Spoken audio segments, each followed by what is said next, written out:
అనగనగా ఒక ఊరు అనుకోకుండా ఒకనాడు కలిసారి పసివాళ్ళు స్నేహంగా.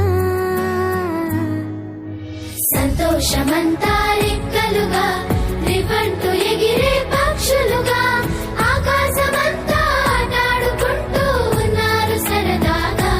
ఒకరేమో సీను ఒకరేమో జున్ను కలిసారే ప్రాణంగా కురిసారే వర్షంగా.